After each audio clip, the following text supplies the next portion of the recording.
In a new age world filled with delusions and wish fulfillment by morons in need of attention, renowned experiencers of high strangeness and podcasters Jeffrey Ritzman and Jeremy Vaeni received invitations to a tropical paradise getaway called Paratopia. Little did they know, it was the same type of new age spiritual retreat they've been avoiding all their lives.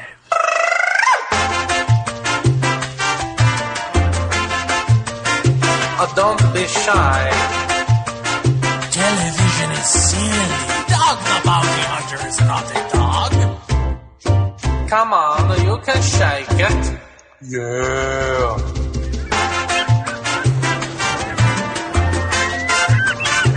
It's healthy to wear masks. If you're lucha libre, anything goes at Paratopia. And welcome. Hey, Jeremy, I got us a great guest tonight. Jeff, who's it gonna be for tonight on Paratopia? What the hell is that? What? It's my new DJ voice. Everyone's gotta have a voice for the radio. No, you pretty much just sound like a douchebag. Now, cut it out. What do you mean? What do you mean? That's stupid. What are you doing? That? But isn't that what you do when you have a radio show? You sound like that?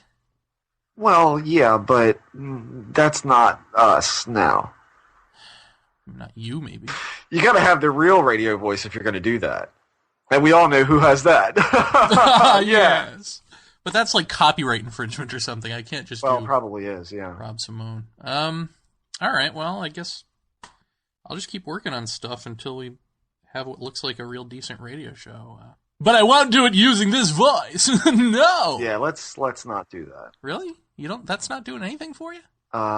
Weird. So weird. It sounded so cool when I was doing it in the mirror. Well, most things do, don't they? Yeah. You know, when I look in the mirror and I flex muscles, I can make my breasts go up and down like Hulk Hogan. Thanks for that mental picture. Yeah. So who's on the show? What do we got? Dennis McKenna. Dennis McKenna. Dennis McKenna. Dennis McKenna. Dennis McKenna. The father of Terrence McKenna. The uncle of Terrence McKenna. The brother, you dolt. The brother of Terrence Yes. McKenna. Excellent. Yes, that's Terrence McKenna's brother. And Dennis McKenna. Dennis McKenna. Dennis McKenna. Dennis McKenna. And he's a doctor. He is. Yes, actually. I'm looking at his little profile here on the University of Minnesota website. Go on. Where he is a senior lecturer. Huh. What we have here, I'm going to read the little quote that he starts out with here. It says, I have a long-standing interest in natural products and in the potential for plant-derived medicines leading to the discovery of new modalities in health and healing. The integrative cross-disciplinary perspective that characterize the center make it the ideal venue in which to pursue research and education in the area of botanical medicines and natural products. And he's kind of like in this Center for Spirituality and Healing under the U of M here. But that's all above my pay grade. I don't know. Well, yeah, well, here's the part that I'll have a hard time reading. It says, Dr. McKenna brings more than 25 years of experience in biosciences, biochemistry, and I can't even say this word. It's pharmacognosy. Pharmacognosy. Pharmacognosy. Pharmacognosy and I don't care. Did you remember that song when you were a kid? And he's a senior lecturer on topics that include ethnopharmacology and botanical medicines and healthcare. But what we're going to talk to him about is his trip... Pharmacognosy? No. No. And we're not even saying that right.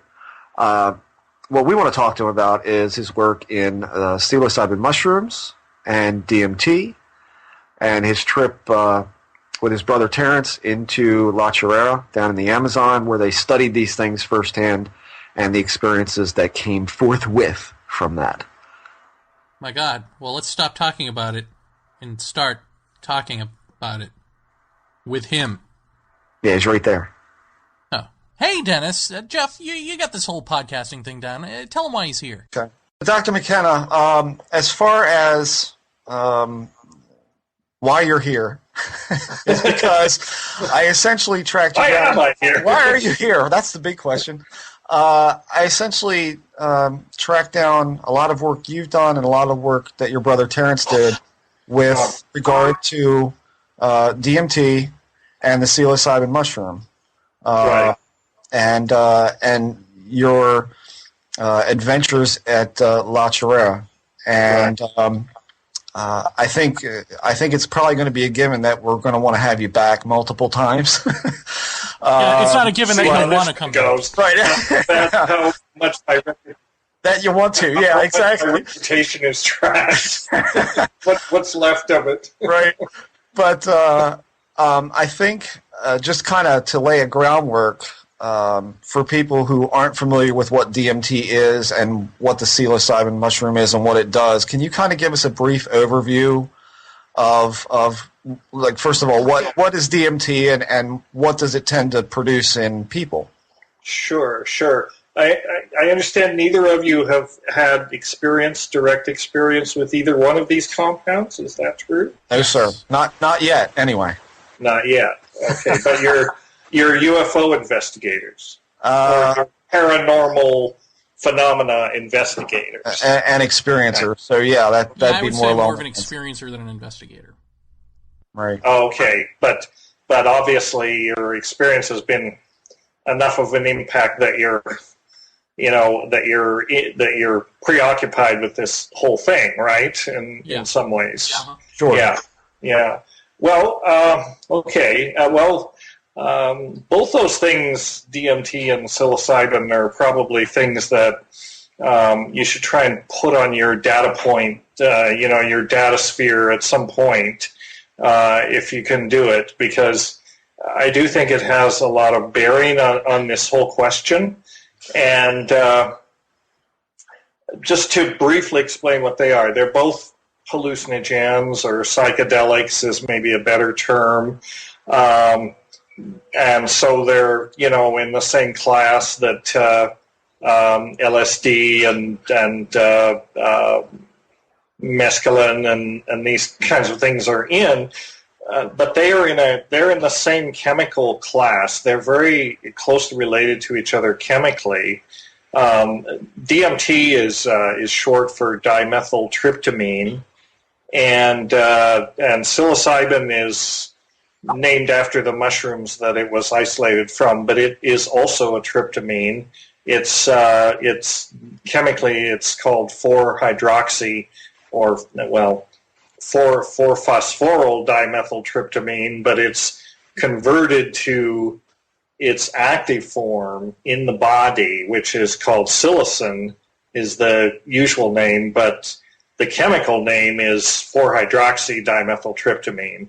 So they're very, very close chemically to each other, and they're also very close to serotonin, which is also a tryptamine and an important neurotransmitter in the brain. It's chemically 5-hydroxytryptamine, so it's not a dimethyltryptamine. And I don't know if this chemical stuff, makes sense to you or even really is important, except to point out that this is a family of chemicals.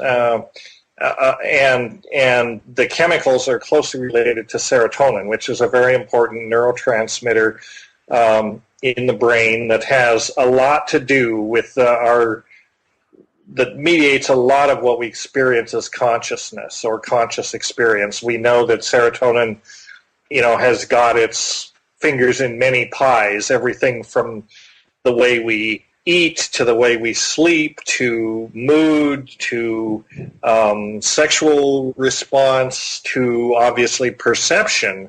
And the hallucinogens, the true psychedelics as I like to call them, which includes psilocybin and DMT and these other things, all target a certain family of serotonin receptors. There are many different subfamilies of serotonin receptors because it does do so many things.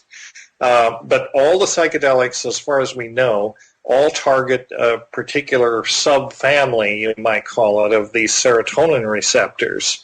So there's a commonality of action there, and they all elicit kind of similar experiences. Okay. But the tryptamines, DMT, psilocybin, and there are others in the family, as in the family of these psychedelics, 5-methoxy, DMT, and bufotenine, all are kind of in a similar family, and they have a unique pharmacology and a unique phenomenology. They are, how to put it?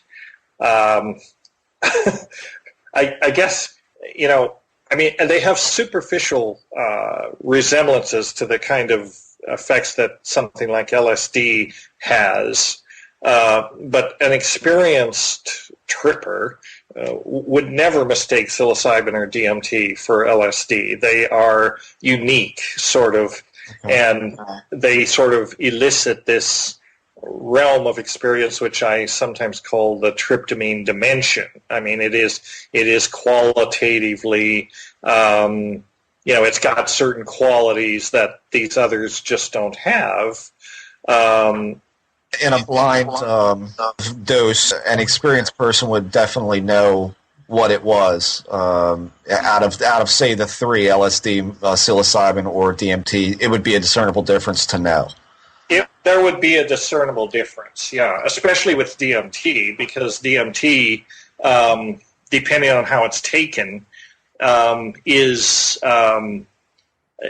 if it's taken orally. Well, if it's taken orally, nothing happens because it is not orally active.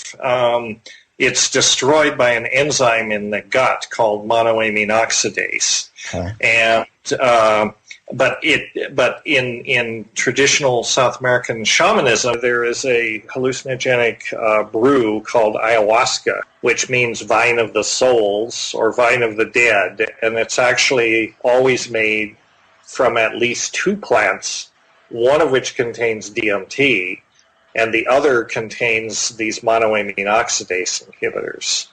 And in that form, it's orally active. And if you don't take it with an MAO inhibitor, if you take it orally, DMT is not orally active. Now, psilocin is orally active without an MAO inhibitor. It's just molecularly different enough that it is not degraded by MAO.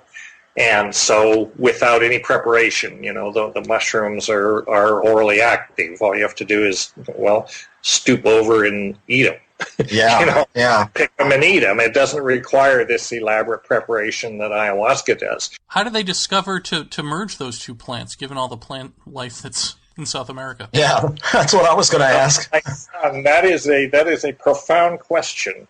And nobody really knows the answer. A lot of ethnobotanists and people like that have been asking that question for a long time. Out of all the 80,000 species in the Amazon, how did they figure out, how if you combine these two, which are not particularly, plants that you'd want to consume. I mean, it's the bark of one and the leaf of another, so it's not exactly...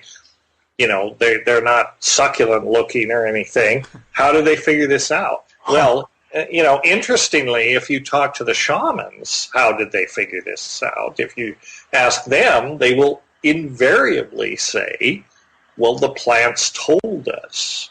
The plants taught us to do this. The plants gave us this knowledge, And like a Western, reductionist, rationalist person, your immediate response is to say, well, that's just poppycock. That's just ridiculous, So then you start asking for other explanations or thinking, well, was it trial and error? Was it, watching animals? How did they figure it out? But they will always say that, the plants taught us to do this, to make ayahuasca, which is very strange. Although, in the context of shamanism, it isn't strange at all, because in the context of traditional use of these things. The plants are understood to be spirits. The plants are understood to be, entities that are intelligent, that communicate with people, that are, as smart as we are, and in fact smarter than we are. And, again, this is anthropomorphization of the thing, of attributing these human properties to, to the plants. But I'm a 21st century, scientifically educated, Western, pretty logical reductionist kind of guy. And, in my own personal experiences, you get into that state, and it's very easy to believe that you're in communication with another intelligence, because a lot of what seems to be going on, it's like, I didn't come up with this stuff. Right. On the logical level, I can well, obviously I had to have come up with this. This is clearly some part of my brain, that is split off and is presenting itself to me as another entity, another personality. That's the reductionist explanation. Uh-huh. But in the face of the experience, that explanation seems a little bit shallow, because it doesn't seem that way at all. It does, in fact, seem like, with both the mushrooms and the ayahuasca, they present themselves as, it's, you have a conversation with them, and it's not a conversation like we're having now, but it's a series of sort of, I don't know how to describe it, understandings, revelations. It's like, sitting down and talking, except you're not talking, but you're, meditating, communing is, I guess, a word. That's a word the alien enthusiasts like, right? Right, okay. Sitting down, you're communing with this other entity, and you're exchanging information. And it's very much like that. And, it's very much like that. If it's, I know what you described it to me the other night when I'm at a distinct advantage because we had a nice conversation the other night. You were explaining it as more or less like a voice. And I know that when you had said that, I was curious, in your experiences, has that imparted anything to you in that way? Yeah, well, sometimes it is a voice. It actually appears to be a voice, but more often it's more like a gestalt of understanding. It's like, I imagine telepathy would be, actually. Mm-hmm. If you could communicate with somebody, maybe a loved one or somebody that you're very close with, if you could sit down and without saying anything, if you could, to borrow another phrase from science fiction, if you could grok what they were saying. Right. It is, from Heinlein. It's like grokking something. It's a very gestalt type of thing, but there's definite information that is imparted, And another thing I should say, most people who take psychedelics and take these substances on a fairly regular basis never really experience this, or they rarely experience it because they don't structure the circumstances. They don't organize what Leary called the set and setting properly in order to have this come to their attention. Most people take mushrooms and they're fun and it's a party, and they never actually most people, even people who take mushrooms, never take high doses. Mm. They take medium doses, and it's a recreational thing. They don't take big doses, and they don't do it in a place where the purpose of the exercise is to pay attention to what the mushroom is telling them, not to see glitters and do all this superficial stuff. The purpose is to sit down and pay attention with what it has to teach you. And most people don't do that, which is one reason why it's, in some ways it's good to experience this in a traditional shamanic context, because in a shamanic context in South America or Mexico with the mushrooms or whatever, that's the purpose of doing it. It is not recreation. It is a serious, not a party drug at all. It's a serious thing, and you're there to learn things.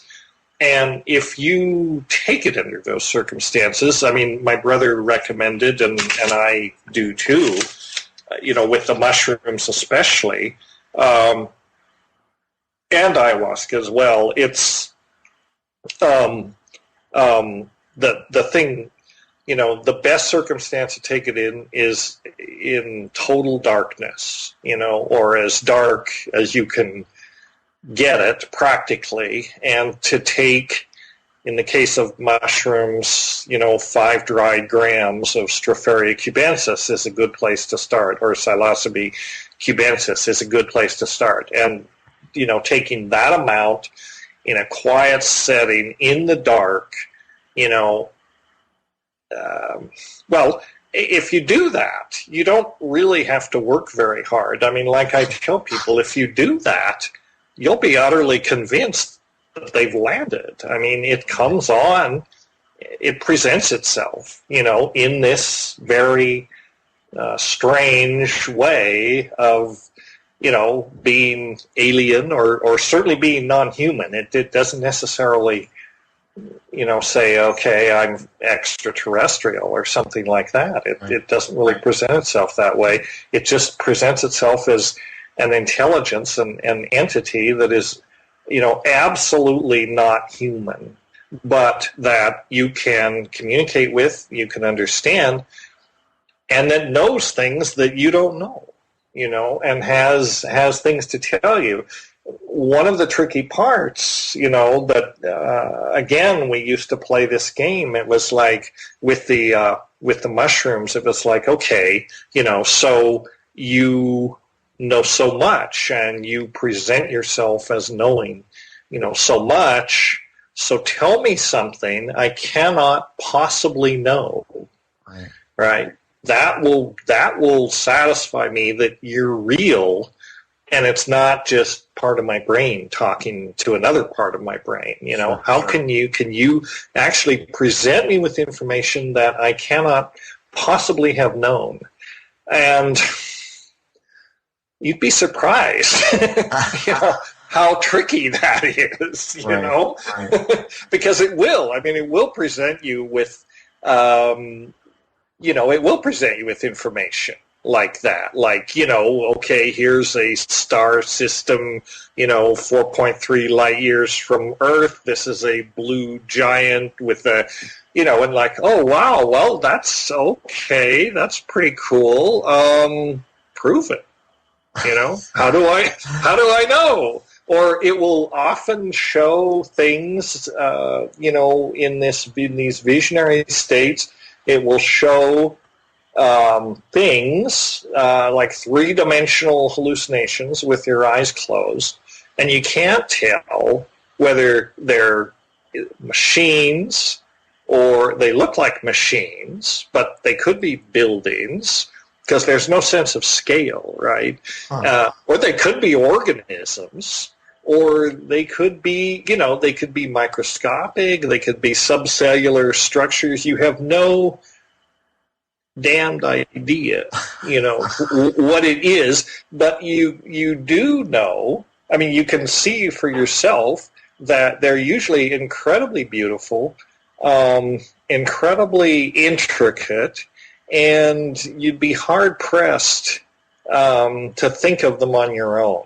I mean, normally, if I'm just daydreaming or something, well, I mean, I can sometimes come up with these, but I have a lot of experience under my belt. But I think that some people I think that people are not familiar with the state would be hard pressed to come up with these types of, visions spontaneously. I mean, they do definitely have this otherworldly sort of thing, and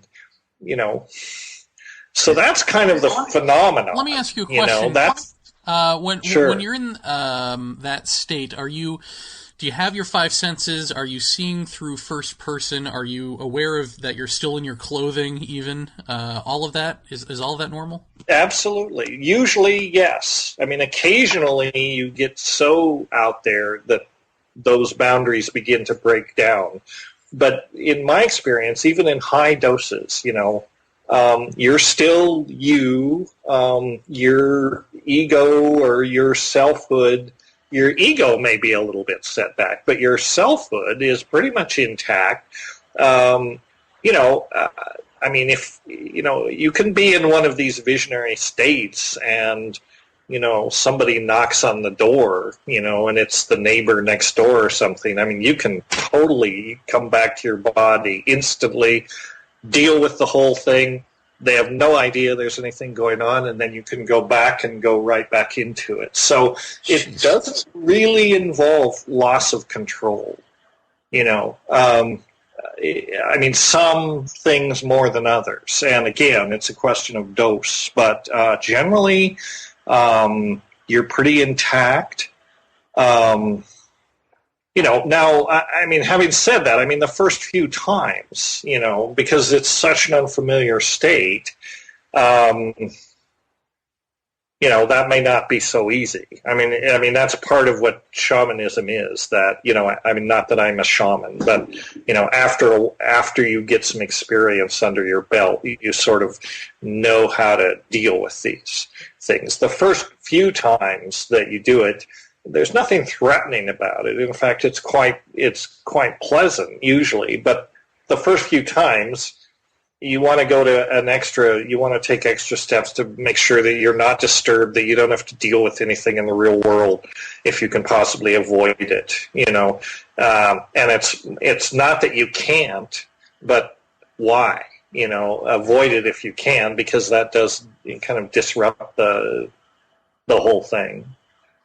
Well, the thing that we had this week was we had a young lady on that related an experience from her childhood in which she talked about essentially small, this is the thing I had emailed you about earlier, small, furry, what she kind of described as wolf-like beings around the edge of her bed when she were a child, and she said they would talk to her, and during the interview I asked her, I said, well, what would they say? And I'm in the back of my head thinking exactly what I'm going to hear. And she said, well, it was just kind of gibberish.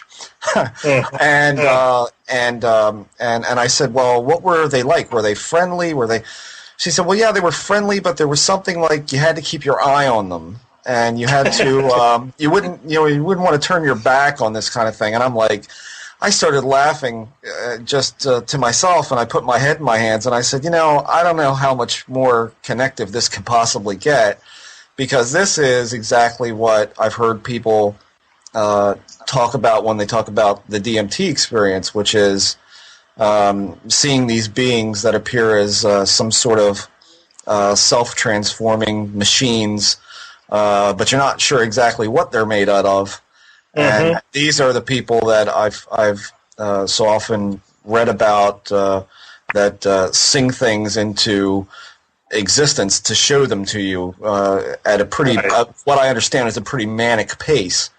Very manic, yes, compared to what we're used to. I mean, they're the class. Well, now you're talking more like DMT, because DMT is, psilocybin is good because its clock speed, or whatever you want to call it, the pace of the thing is much more in sync with our regular, clock speed. I mean, if we're going, 1.5 megahertz or whatever, psilocybin is not that far out of phase.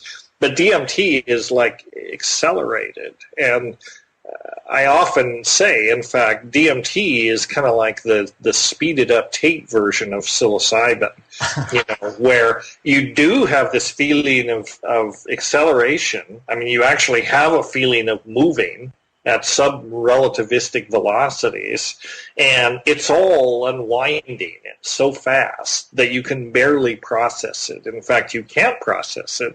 It's quite overwhelming in that sense. So, all this stuff is unfolding and you're seeing, and it's quite manic. It's like seeing a cartoon, and it is very cartoon-like, being shown, at fast forward on a projection screen or a videotape. It's like that, so that you feel like there's a lot of phenomena that's being compressed into this 10 minutes.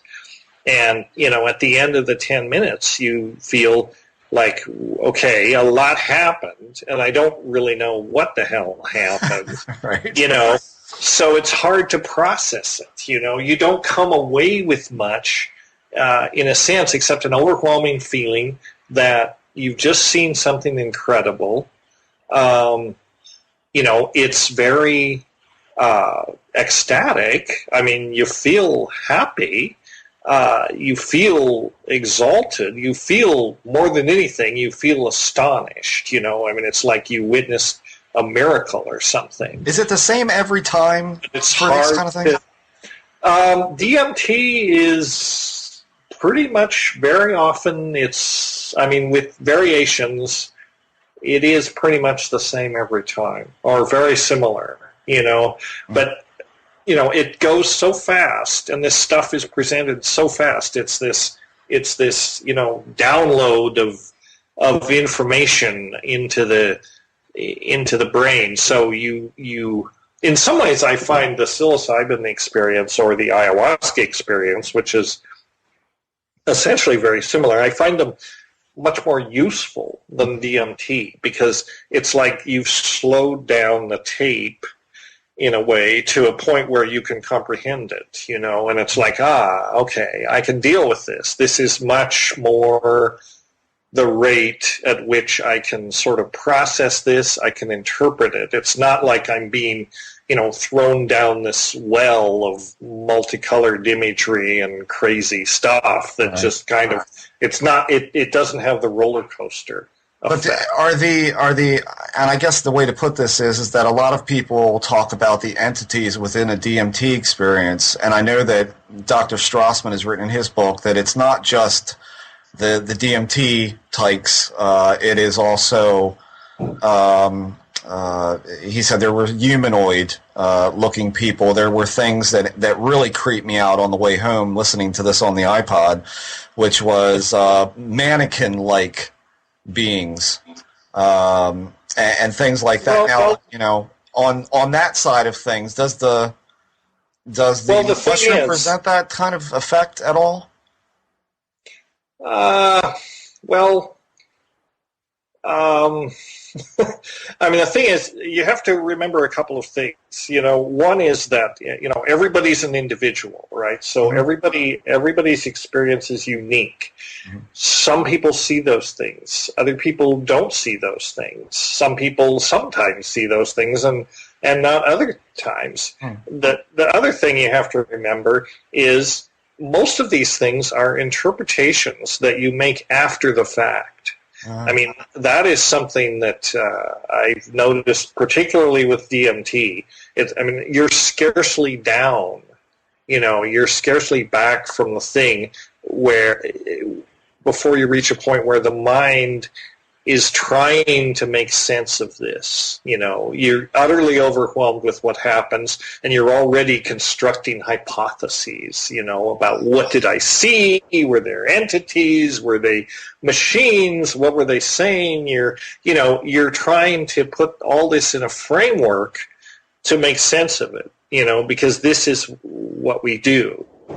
This is what the human mind does. It tries to make sense out of the world. So I think, people do come up with these similar interpretations, but that's why it's so tricky, so hard to get a handle on this, because do they come up with similar interpretations because, that's just the way we're built and everybody's got similar neural architecture and, when these experiences happen, everybody's going to interpret it in more or less in the same way? Or is it because there really is some objectivity to it? And is it really another dimension? I mean, I hesitate to use that word, but you have to entertain that possibility.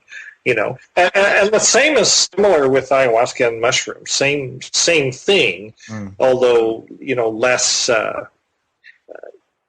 Because the experience is slower, there's not this scrambling effort to put it all together. But you see the same types of, mythical themes, the same types of creatures come up.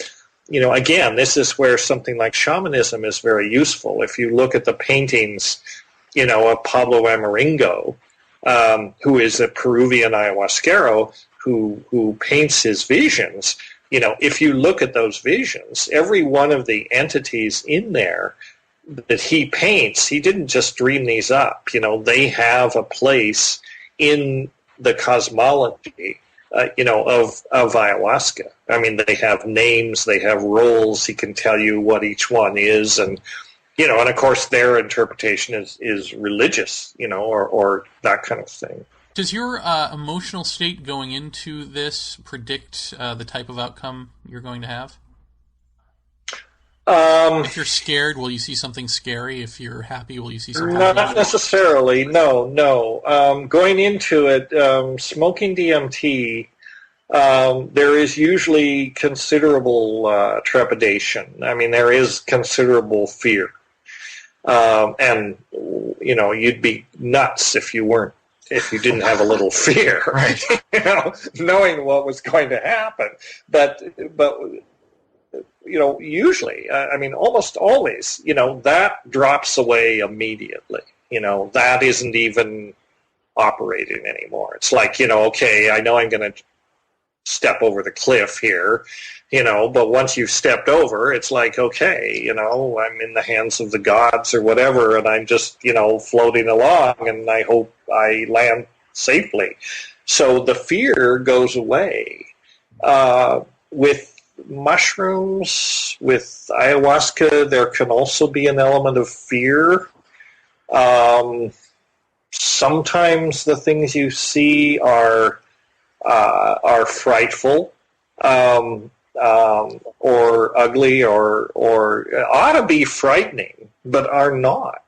And that's the odd thing. I mean, they can be, as frightening as any horror movie, but you're sort of separated from them. I mean, it's like watching a movie in a way. I mean, it's like you can choose to be afraid, or you can choose to be, oh, okay, I'm looking at this, fine, what else you got, Does their reaction to you change with whatever you give to them emotionally?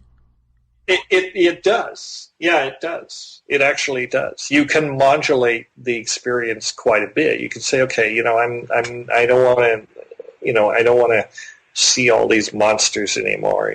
Show me something beautiful. And it'll like, okay, well, how about this?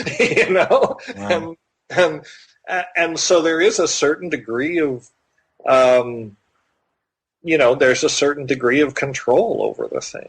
So do you see commonalities in the abduction literature and what you've experienced? Well, yeah, I do. Strassman's written about this. A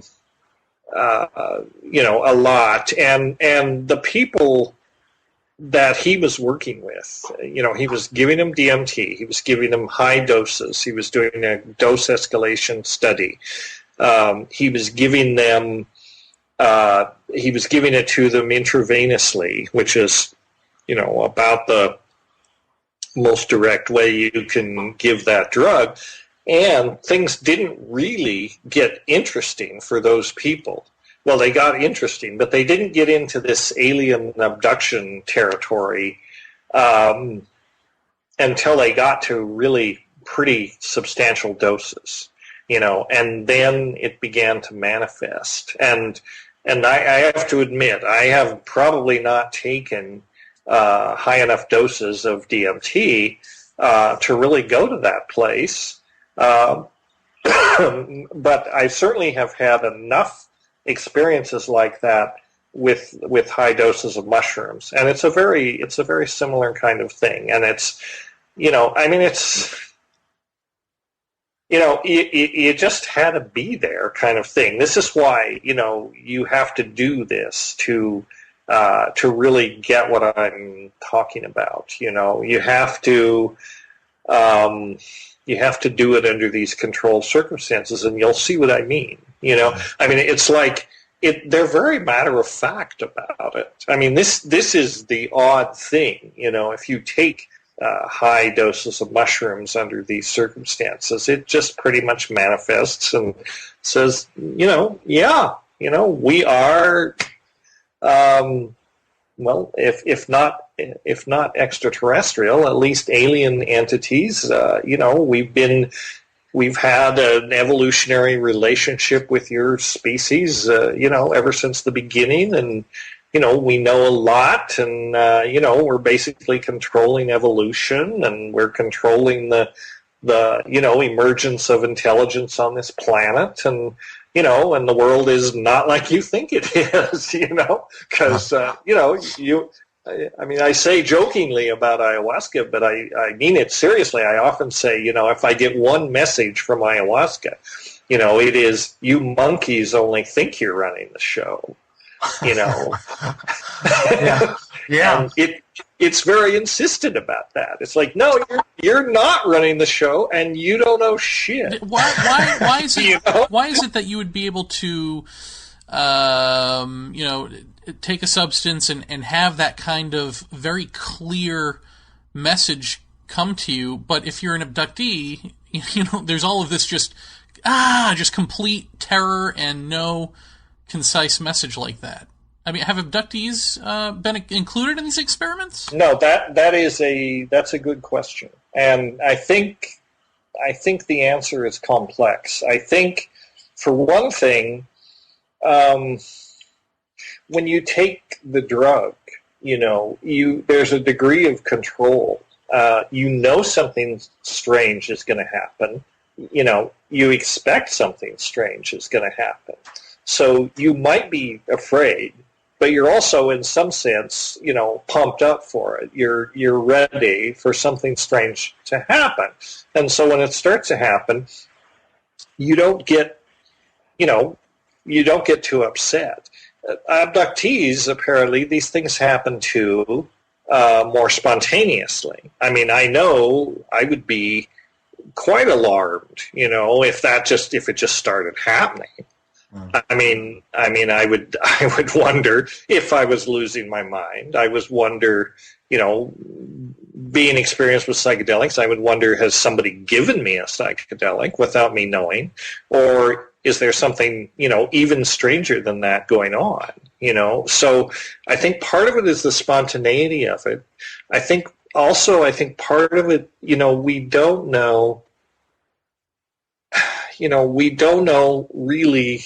And this is very slippery, to get your hands around or get your head around, because, we know that there are certain states like temporal lobe epilepsy, for example. I don't know if you've gone into the literature or looked at that at all, have you? Yeah, a little bit, peripherally, yeah.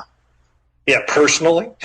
Personally, no. Personally, no. Well, temporal lobe epilepsy is pretty interesting, because temporal lobe epilepsy is not where it's a lesion in the temporal lobe of the brain. And the temporal lobe is a part of the brain that is involved with kind of your place, kind of orienting you in space and time, and orienting you in terms of your relationship with the rest of the world and all that. And when people who have temporal lobe epilepsy have these spontaneous experiences, which you might call mystical experiences, or a better term is probably transpersonal experiences, where suddenly they feel, these feelings of oceanic oneness. They feel, in contact with everything.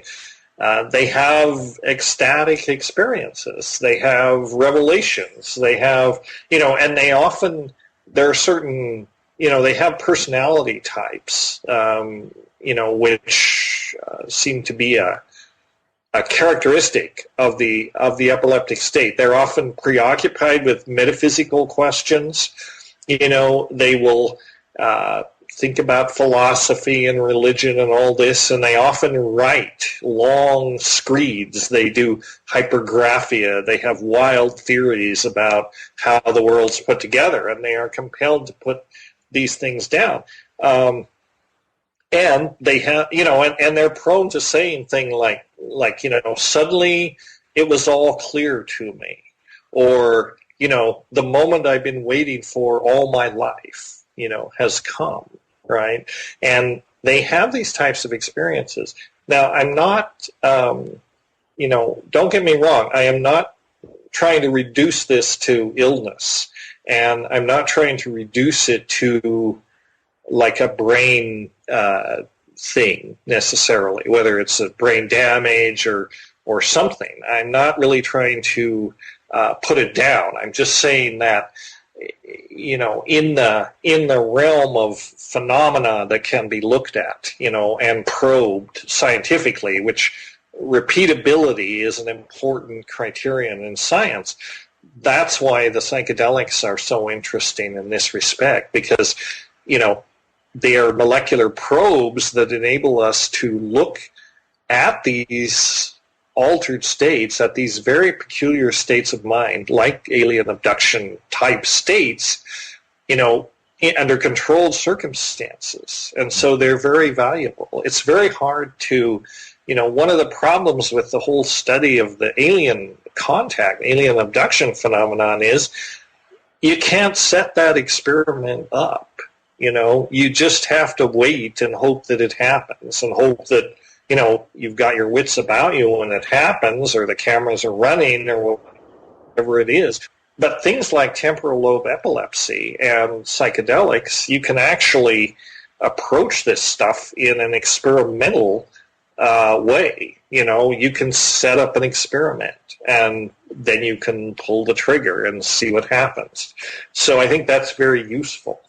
Another thing, as long as I'm raving on these neuroscience issues, there's a lot of similarity between the DMT state, the so-called out-of-body state, and the near-death experience. And, Strassman talks about this. And there's a lot of similarities between those things and the alien abduction contact with, lights in the sky or disc-shaped objects. There's very little difference between approaching, a shining silver disc and approaching, a shining light-filled passageway, which is what happens, supposedly, when you have a near-death experience. And it very often happens with DMT. It's a very similar thing. And DMT is in the human brain. You've read Strassman's books, so you already know all this. It's in the human brain. You can make a case that at the moment of death, the human brain, the brain is probably flooded with a massive release of DMT, along with a lot of other things, but that this may be a reasonable simulation, if not, in fact, the near-death experience. It definitely comes close. And as people say who have experienced the near-death experience and return to talk about it, they don't feel afraid. They feel ecstasy. They feel only joy. As they move toward this singularity, this tunnel, this white light, whatever it is. They feel they feel a great deal of joy and ecstasy, and that's what DMT is. Well, that gets me to one question that I wanted to ask you about, which was separate manifestations outside of psychedelic states for you. And I know that in True Hallucinations, which I'm still reading, when you all were traveling, and I believe you had stopped at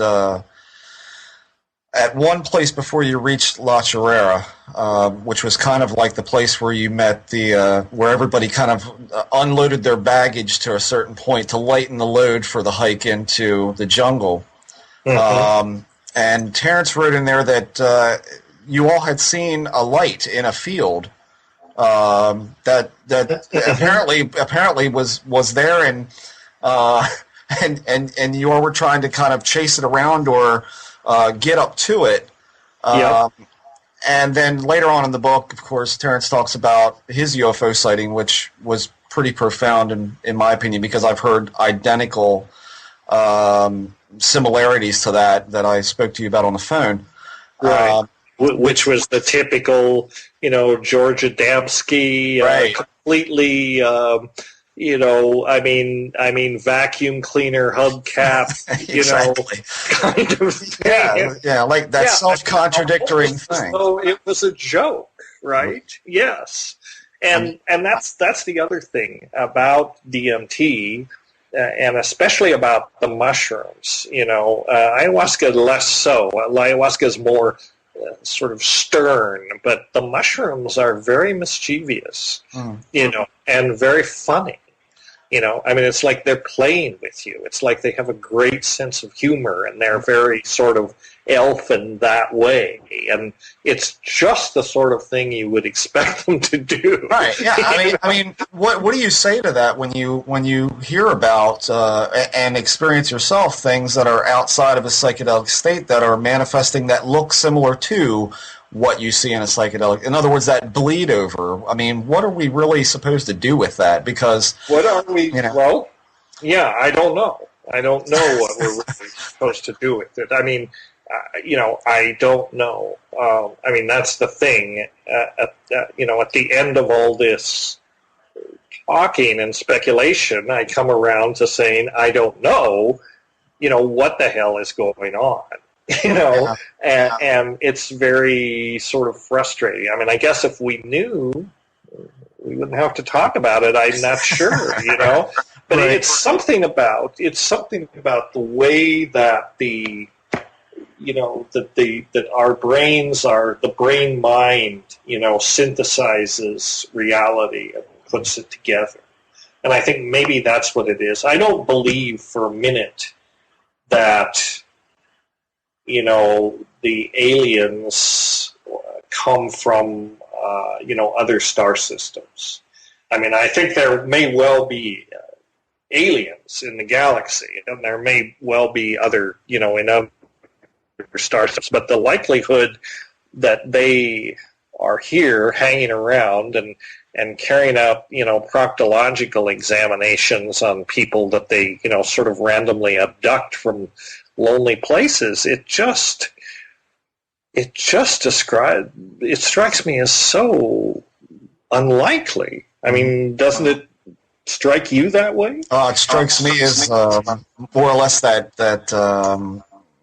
whole human attribution of trying to put it in a box, and this is just the first thing that we thought of.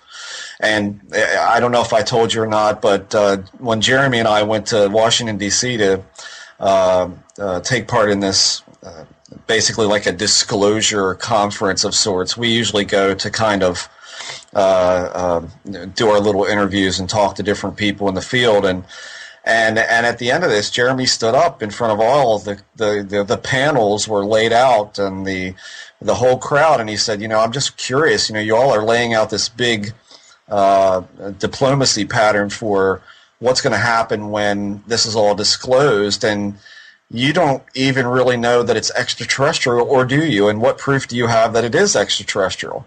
And I think that one of the most frustrating things about that was that one of the most senior members on that panel a guy named Dr. Bruce Maccabee, who I have nothing but respect for and what he's done in this field. But he kind of almost irritated me with his answer. That he says, well, when you're talking about extra dimensions, I don't really know where to go with that. And my answer is, okay, since we don't know where to go with it, that means we just go with the easy way and delude ourselves for that? That means we just dismiss it? Yeah, right, yeah. Right. I mean, that's exactly right. I mean, when you don't know what the phenomenon is, I mean, this is, I think we touched on this a little bit in our previous conversation, about crop circles and things like that. I mean, crop circles are another example of, I mean, they are definitely an anomalous phenomenon. I do not believe that all crop circles are done by drunken Englishmen having a good time after they've left the pub. It just doesn't make sense. It's not, that's as crazy an explanation as anything. So here's a physical phenomenon, clearly of intelligent origin, and yet all the SETI people, totally dismiss this. I mean, they say, well, it's not a radio signal, so forget it. Right. I mean, this is the weird thing, the people, I mean, the phenomenon that puzzles me about this whole thing is that the people who are most deeply involved in this stuff on the public level, the SETI people, serious scientists looking for signals from outer space, and even the serious, supposedly serious UFO people have an almost embarrassing lack of imagination. Right. I mean, they have no vision at all. We're talking about other dimensions. Well, we can't be bothered with that. We have nothing to say. We don't, that's woo-woo stuff. And this is why it's very difficult when you bring up the subject of drugs. Oh my God, yeah. God, now it's like, oh, well, you're just, these crazy whacked out hippies, who have no, so you can't even talk about it, and yet here is a tool, a pharmacological tool, if you will, that that gives you the ability to look at a lot of this phenomenon experimentally, but they don't want to hear about it. I mean, they want it to be. I think on some level, they're afraid that it is something really, really, really strange, and they don't want to go there. They want it to be extraterrestrials. Okay, we can deal with that. Extraterrestrials who have technological capabilities, they build ships, they come here. It's all good. They're basically like us. Right. They're tinkerers and they move around in space and time. No, it ain't like that. Yeah, well, we've had that conversation enough on this show. I mean, it's been, and we've covered the gambit before. I think Jeremy and I talking last night were saying that, it's there's a monetary value to sticking to your guns and defending your theory, and then there's the people who are so deep into that theory that they can't get out of it, because then they'll really be thought uncredible if they just abandon their theory that they've been married to for 35 years. Yep. And I'm always the one that, and Jeremy as well, we're the guys saying, why isn't Jacques Vallée, he's certainly a well-known figure, but why isn't his outlooks and his postulations on different avenues to look at, why didn't he get a better reception than he did? Why didn't he get a better reception? Exactly. Well, yeah, because basically these people, they don't really want to understand it, and they're afraid. I think they're afraid, basically, that it doesn't fit into any paradigm that they can wrap their heads around. Right. And so people like you and Jeremy coming at it from one direction, and people like me coming at it from, this other direction. I mean, we're just, we're just completely dismissed, which is why I don't even bother anymore. I mean, how does it feel to be such a wacko that you're dismissed by the wacko? the fringe of the fringe, as my friend Tim Ball said. Yeah, the fringe of the fringe, right? Yes. Exactly. Yeah. So okay, well, so all right, whatever. Well, I'm in pretty good company then. I mean, that's that's great. But the thing is, they'll never understand. What do the shaman say? Do they have a delineation between, do they believe in gods and aliens and whatever these plant intelligences are? Do they have separations like that, or is it all one thing to them? What do they say about all of this? It's all pretty much one thing. I mean, to them, they're totally matter of fact about this whole thing. I mean, they live in this world, pretty much all the time. They take ayahuasca, but they're pretty much in this state all the time, and they're I guess what you'd call animists, and that's kind of where I'm at with it. I mean, they think everything's intelligent, everything has consciousness. Of course the plants are intelligent, of course the dolphins are intelligent, and so they live, in this magical world, which I think is a lot closer to, sort of the magical world that everyone lived in before, we had writing, we had print, we had this way of perceiving the world that, is so filtered through, sort of our assumptions and our vision and our Western education and all that. To the shamans, it's a very different world, and they're pretty much in touch with it all the time.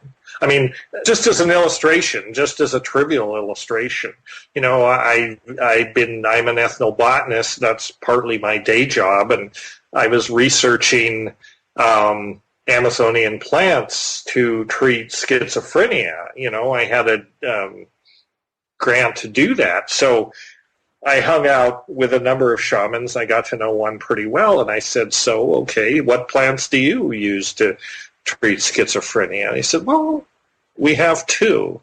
He said, if the person is hearing voices, then we use this plant. And, and that perked up my ears because that's a nice Western symptom of schizophrenia. People hear voices, so okay, great. They use this plant. But if the person has been enchanted by the dolphins, then we use this plant. And I'm like, oh, okay. and he was just, that was to him, one was as real as the other, and they live in a different reality, and I think.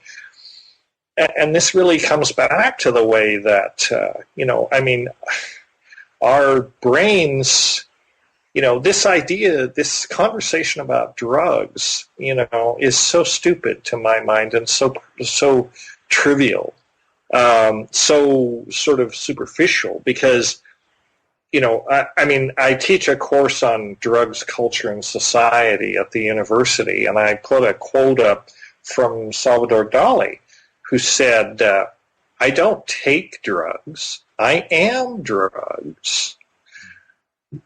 And if you think about it, that's really true. We are made of drugs. Our brains are biochemical engines that are made of drugs. And that's why drugs work. That's why drugs from the outside world work.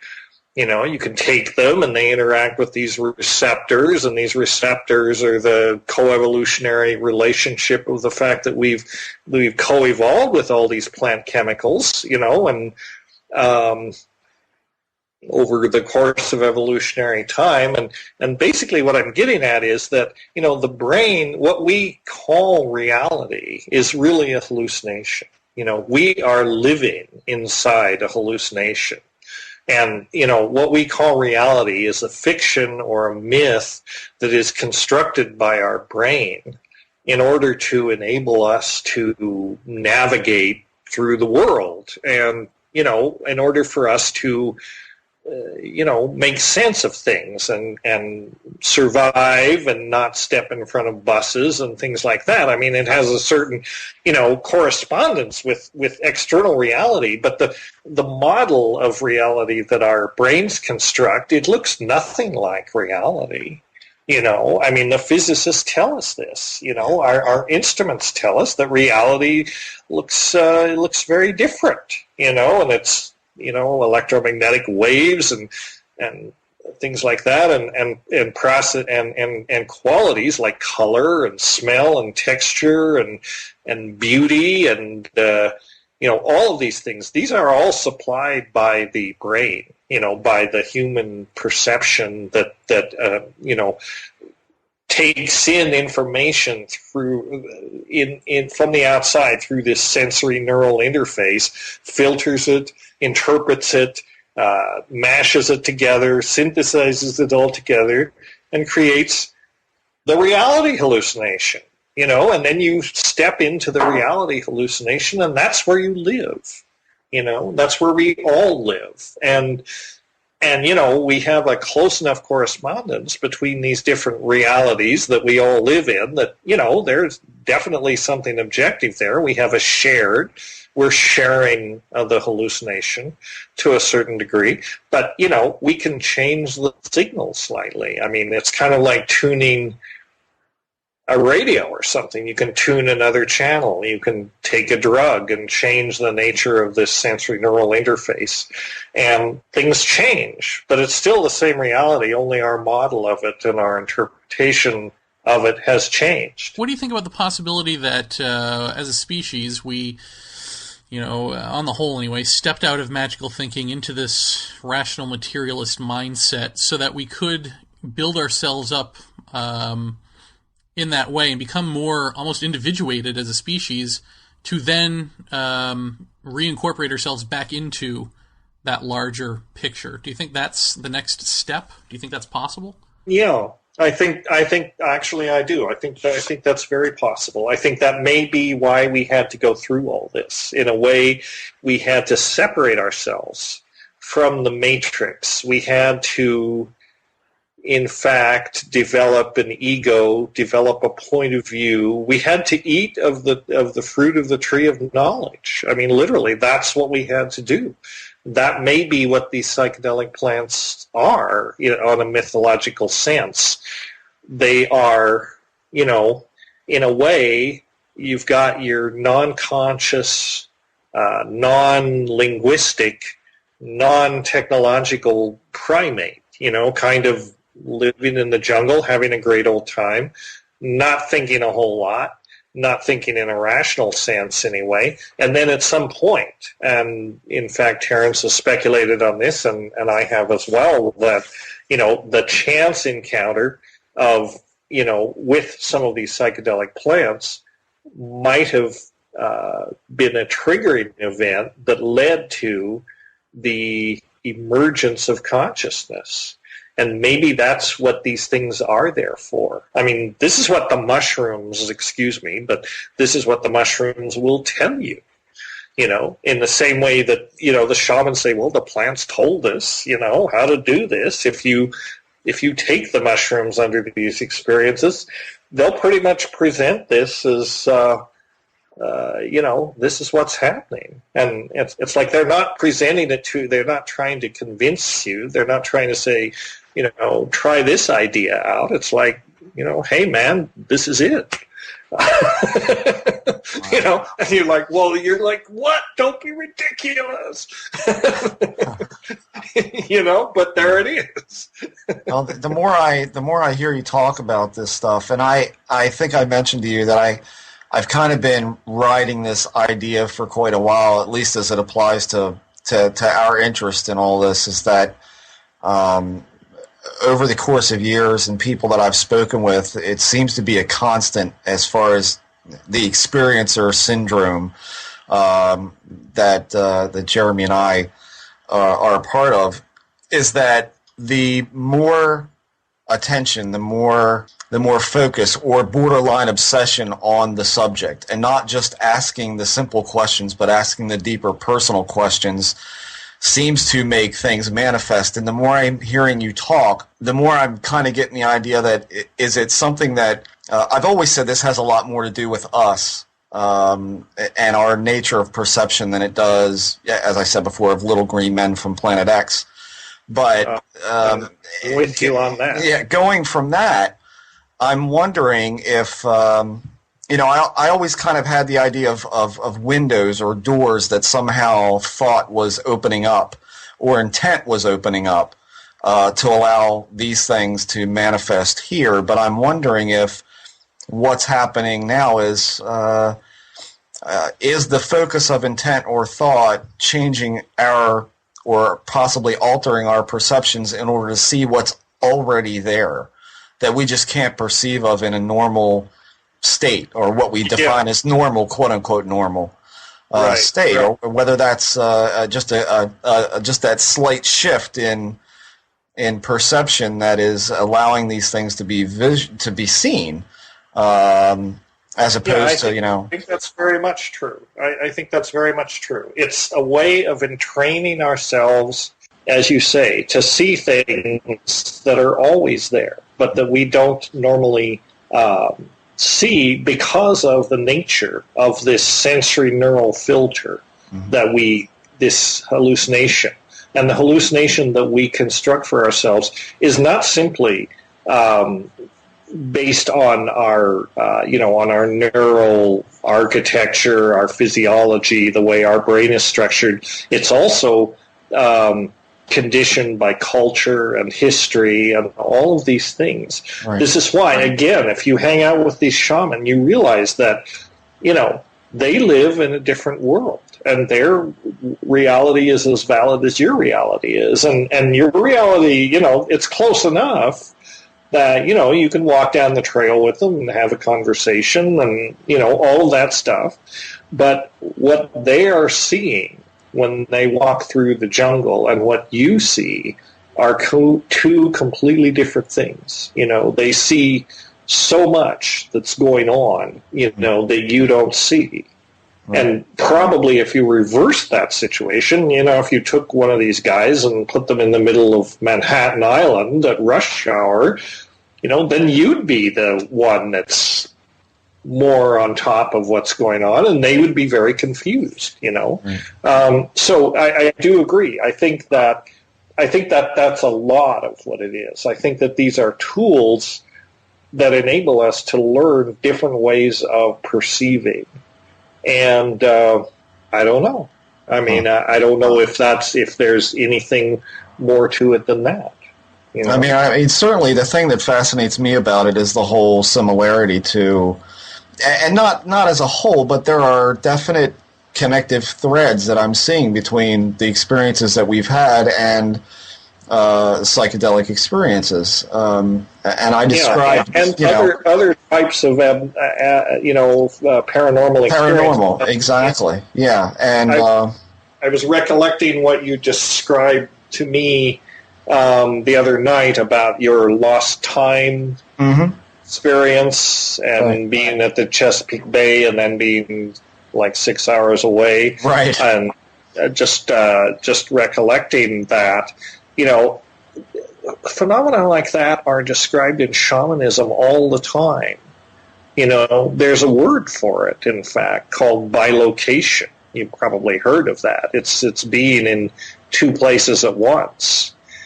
And, if you go into the literature on Siberian shamanism particularly, this comes up. It's something that they know how to do or claim they do, and it's one of these things where, this stuff all just seems so improbable from the particular box that we inhabit most of the time, this rationalist reductionist box.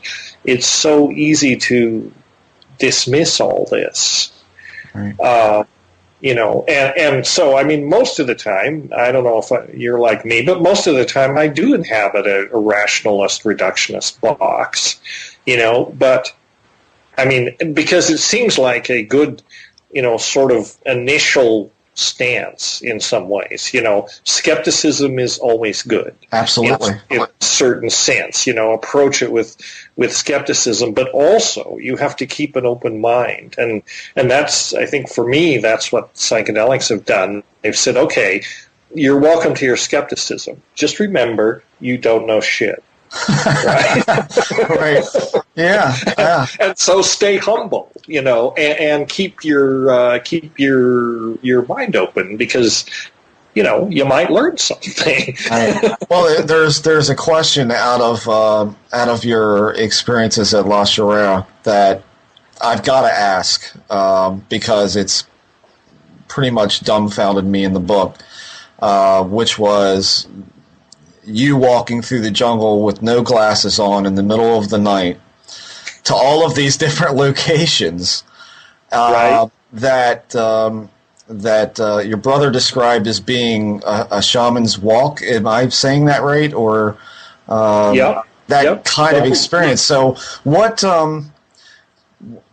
if you can, describe for us what the onset was and how that happened and what occurred to you that night. Well, it's hard for me to describe it because my recollection is poor. Mm-hmm. And, I was in, I don't know what you call it, a trance, another place. I know from, descriptions of what happened and where I went and so on, and descriptions of classical shamanism, that's what it was. It was a shamanic journey, because that's what the shaman does. He goes on a journey. That's kind of the classic theme of the thing. He goes on a journey. He goes to the world tree, or he goes to an axis, and the axis mundi, the world tree, the axis of the world. And that is usually visualized as a tree, although in Siberian shamanism it's visualized as a mushroom. In ayahuasca shamanism it's sometimes visualized as an ayahuasca vine that stretches up to the sky and is a ladder because the leaves are arranged like a ladder. But there is some kind of an axis that unites the sky, this world, the middle world, and the underworld. Oh. And the shaman, if he does nothing else, he goes to this axis. This is the way he gets access to the upper realm and the lower realms, is by traveling up and down this axis. And that's what I did. I went wandering into the jungle. I found a tree. I climbed up into the tree, and then who knows? Right? Yeah. I just launched off into it. I guess I just sat there for a while, but I was off on a shamanic journey, and really, shamanism is a good, a good thing to look into, because it's so similar in some ways to a lot of these phenomena. I have no doubt that you've given both of us and our listeners a lot to read about. So we have homework to do.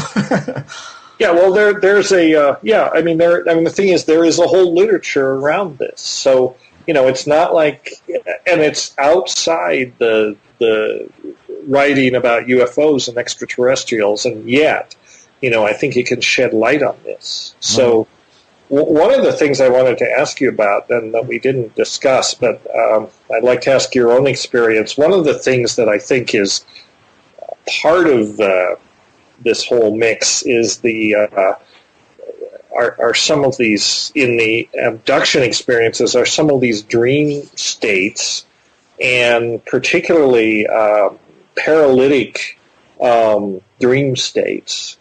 Have you ever experienced anything like that? Can you give me... What is a paralytic dream example? Well, when you're asleep... Lucid? And not so much lucid. Well, maybe lucid too, but when you're asleep and you kind of know you're asleep, you can't really wake up and you can't really move. and you're unable to move, or it takes a great deal, and things are going on. I mean, I have had these states. The closest thing I've experienced to an abduction state outside of psychedelics is actually a state like this, where I feel like, I'm on the bed, there are entities around me, not particularly threatening, though not particularly friendly, and I'm not able to respond. I'm not able to get up and leave. I know I'm in the bed and I'm paralyzed, and this is known as well. I think, again, from other sources, like the experience of the incubus and the succubus. Right. The old hag. Yeah, the old hag, or the experience of having something sitting on your chest. And I've often wondered, how often do those experiences happen? When you're in one of these paralytic dream states and the damn cat comes in and sits on your chest. I mean, I don't know about your cat, but right. Mine does it all the time, and if you're not awake, So, I can't say as I personally had very much of that at all, really. I mean, there's been my childhood things. I think that was a small part of that, but there was so much more on top of that I can't really ascribe that. I mean, what you're describing sounds a little bit like, again, what they refer to as sleep paralysis, and mine had a really tiny point of that in it, but I can't say that I've ever had that direct of a experience with sleep paralysis to know that. So in these experiences of abduction, where you're in the bed and things are around you, you've had that, right? But it's not. Most of mine have been while I'm awake, which is worse, I guess, in a way. But how did you know you were awake? Well, my wife was with me for one particular one that was shared. So I tend to think we were since we were driving. But okay. but no, I'll say this if I haven't already for the show, because I really can't remember if I mentioned this or not. But it was actually it was right after our conversation on the phone, and I went downstairs and I was telling my wife what an amazing conversation I had with Dr. McKenna.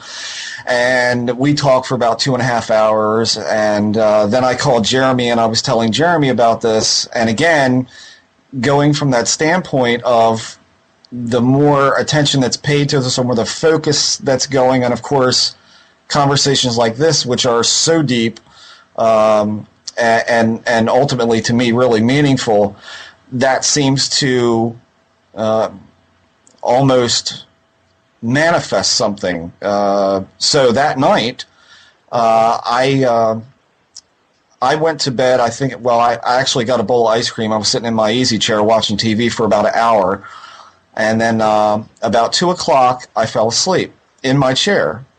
I woke up, I brushed my teeth, changed my clothes, went upstairs, and I got into bed, and I was actually cracking open a book. About that time, I heard a loud or semi-loud, like I guess like a rotating hum sound, which was like woo, woo, woo, woo, woo, coming from the opposite end of the house.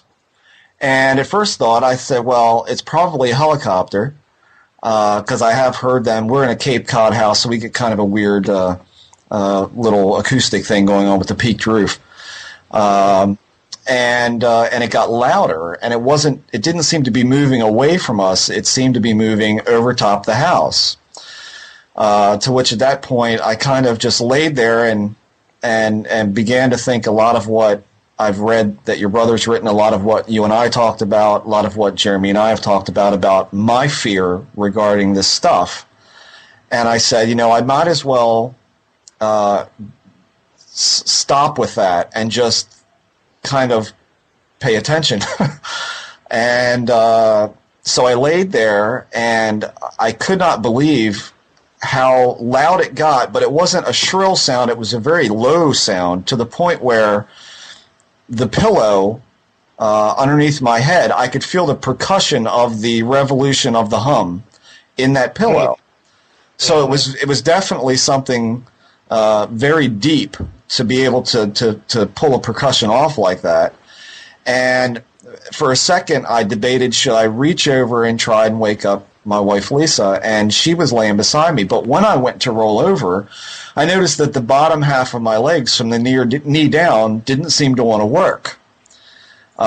So again, I just kind of ignored that and rolled over, and I said, it doesn't matter because she's not going to wake up anyway, because that kind of thing seems to be rather common with my experiences, at least. And I was talking to Jeremy about this the next day after work, and it's very hard to explain this, and it's hard to actually know if I'm saying it right. But as perked as I was and as awake as I was, I have a real hard time trying to figure out how did I fall asleep during that. Because I remember that the short moments right before my eyes were shutting, there was obviously someone standing down towards the end of the bed, but on my side of the bed. And all I got in any kind of communication at all was either hold still or where does it hurt? And then there's nothing else until morning. Now, interestingly enough, I was talking about this with a friend of mine, and my 16-year-old is sitting in the chair, and he says, that woke me up. I heard that too. And he said, I had a heck of a time going back to sleep after that. And I said, well, was it that humming, that real, he's like, yeah, it was very loud.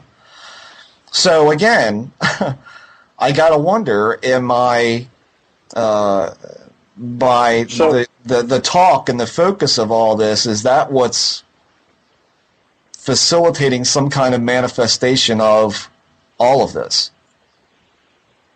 That's my big question. I mean, so you heard this thing, you got up, you went to the other end of the house? I got up and I got as far as my doorway.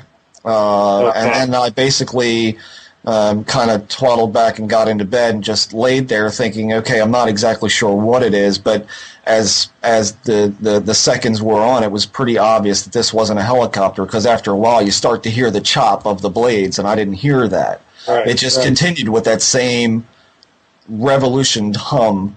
So why did you go back to bed? Why didn't you continue on to investigate it? I have no answer for That's that. The question, right? That's the question. Yeah.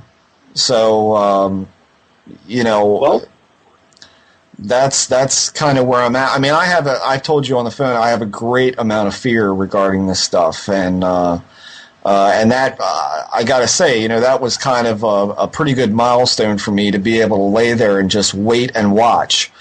Well, Dr. McKenna, did you notice, like, when you saw the light in the field, or when Terrence saw the Adamski light craft, do you happen to remember, were you guys talking about this type of stuff? Were you focused on it at the time when you saw it? We were focused on it. Yeah, I mean, I was not when Terrence saw the Adamski craft. I was not there. I mean, I was there, but I was so out of it at that point. I was off in my own parallel universe. I mean, I never saw anything like that. So, in fact, he's the only one that saw that, which conveniently enough, right, there's no way to verify that he actually saw that. When we saw the light in the field, this idea of the light in the field was a theme that sort of started when we started taking mushrooms as we were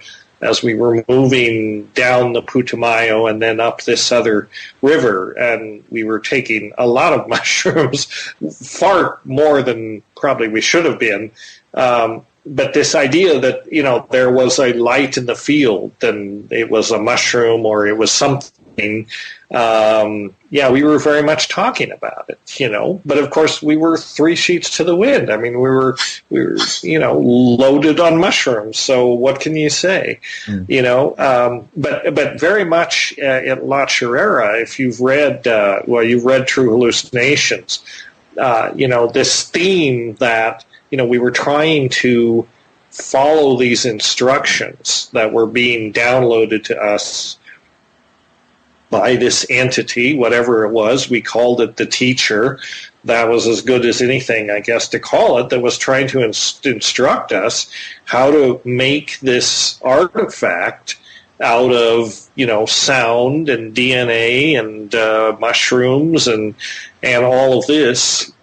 And it was very much like an alchemical process. In fact, we were both at the time, and really still are, but at the time we were very much steeped in Jungian psychology. And Jung, wrote extensively about alchemy. And so, we understood a lot about the symbol of alchemy, and the alchemy is about, on the most superficial level, it's about transforming base metal into gold, right? That isn't really what it's about at all. It's about transforming, the psyche. It's into something different, and it uses the symbols of chemistry, the language of chemistry, and all this language about distillation and color changes and all that, to symbolize what is essentially a psychic process, a process of psychic transformation. And the making of the Philosopher's Stone, right? And the Philosopher's Stone is just another term for the flying saucer. Essentially, it was the early conception of the flying saucer, of this artifact that is the ultimate artifact that can do anything. And that's what we were trying to create. We were trying to create an artifact that essentially would do anything that you could imagine, because it would be the imagination in a certain sense. I mean, this is how whacked out we were.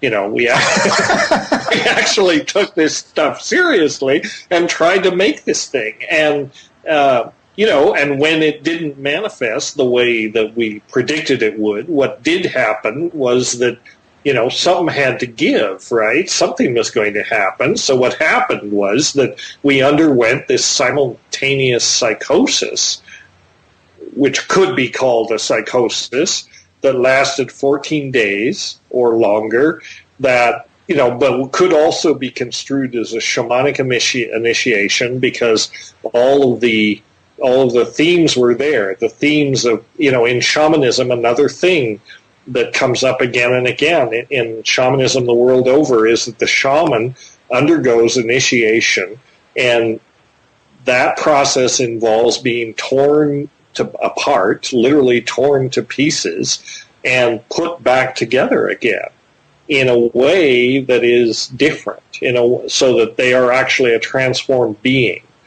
And like in certain traditions, like in Siberia and South America, sometimes in Australia, they have this idea that, they put, they incorporate crystals and things like this into the recreated body, of the shaman. So it's very much this death, resurrection, transformation theme.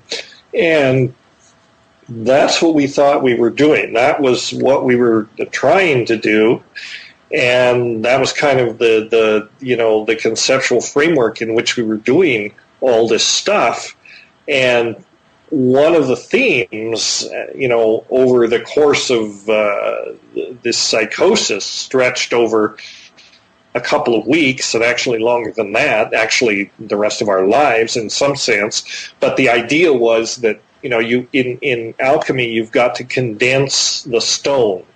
Right, there comes a point where you have to condense it there's a mercurial stage where it's liquid, it's like mercury, and you have to fix the mercury into the stone. It's the final stage before you get the Philosopher's Stone.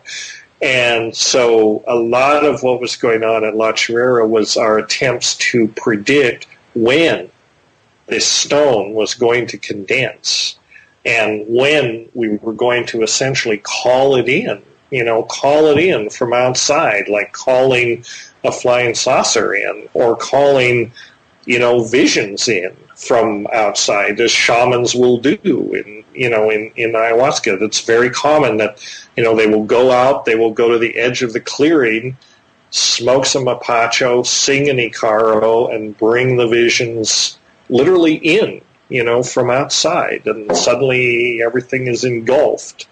And this is what we were trying to do. And the time wave and all these cycles that Terence was fiddling with, that was obsessively fiddling with after a while, were really attempts to predict when was this stone going to condense? When was this Philosopher's Stone going to condense? And when we did it at La Chirera, we thought, well, it would condense in a few days, and then it became a few weeks, and then it became a few years. And then finally, he predicted, okay, well, actually, based on time wave zero, which is a whole other thing we could talk about, it's going to happen in 2012. And about that, right? About time wave zero and all that stuff.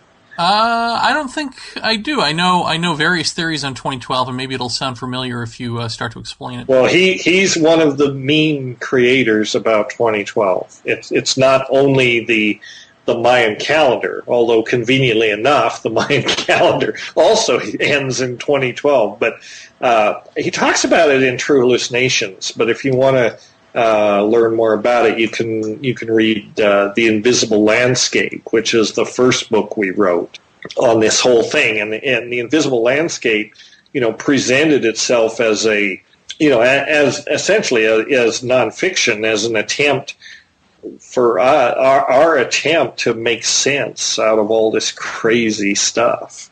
And it's heavy sledding, but it's quite interesting. And among the things he talks about or that we talk about together in The Invisible Landscape is this time wave that he constructed, this mathematical object based on the I Ching, which is an ancient Chinese oracle. And, if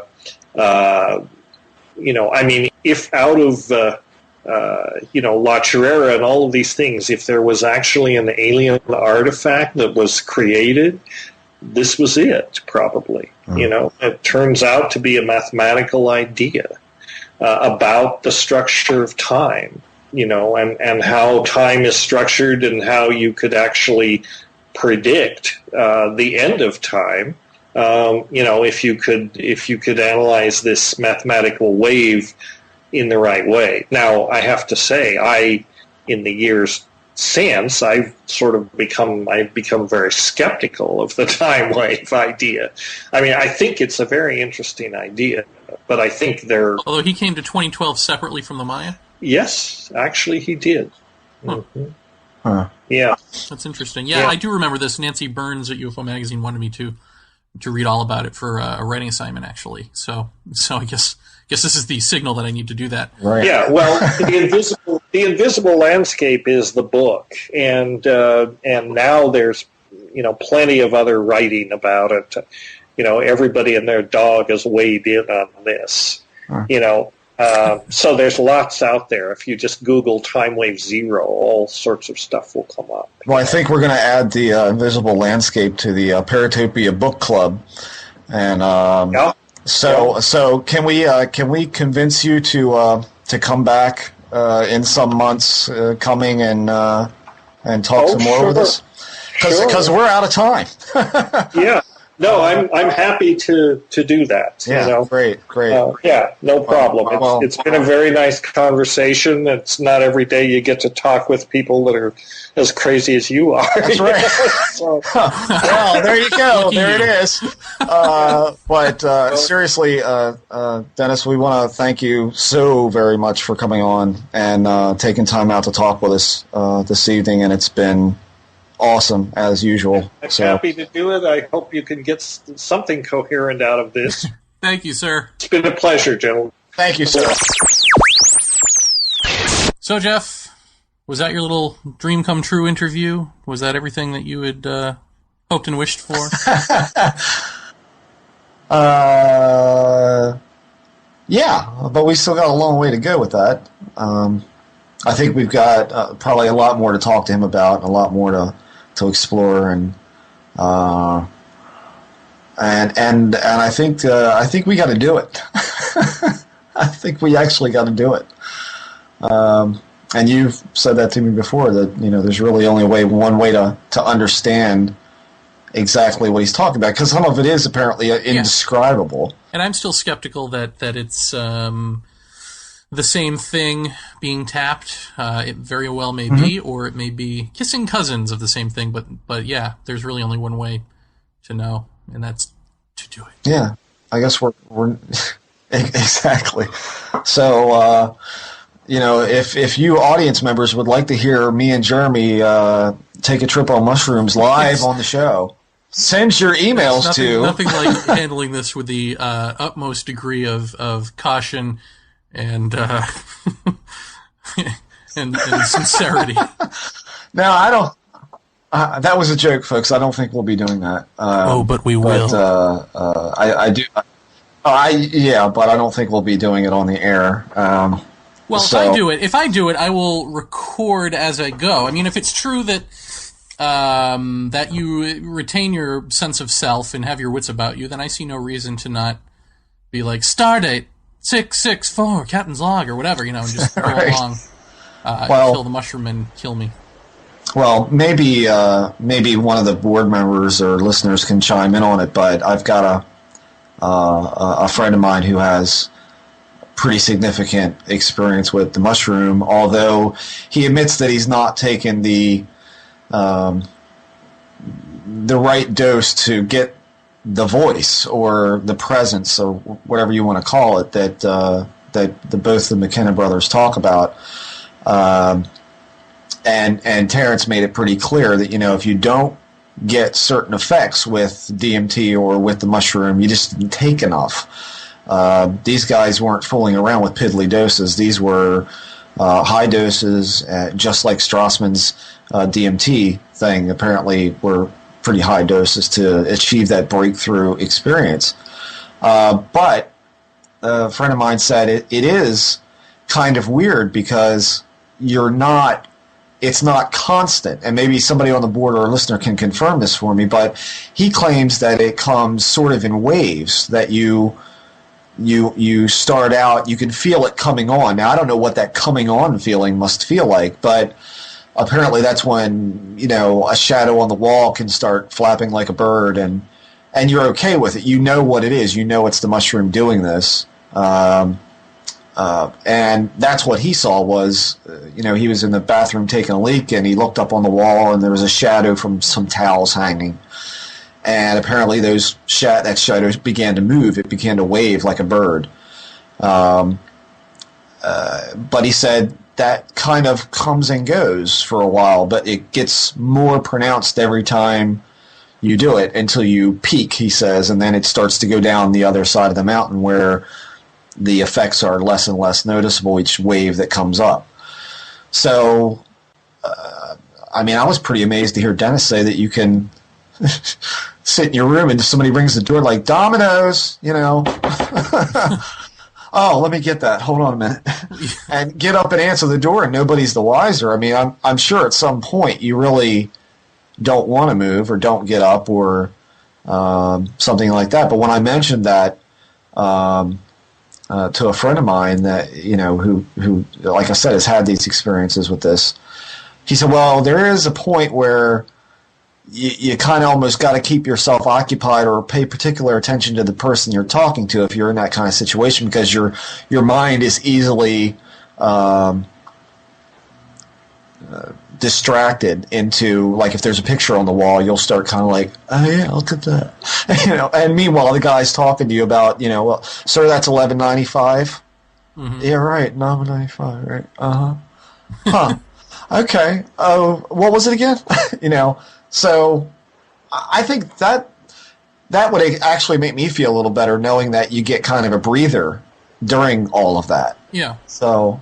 Well, my feeling on this is he's saying there's a difference between ayahuasca, DMT, mushrooms. I know there's a difference between normal wake state, meditative whatever state, thing opens in my spine, meditative state, alien abduction type scenario, lucid dream scenario, regular dream scenario.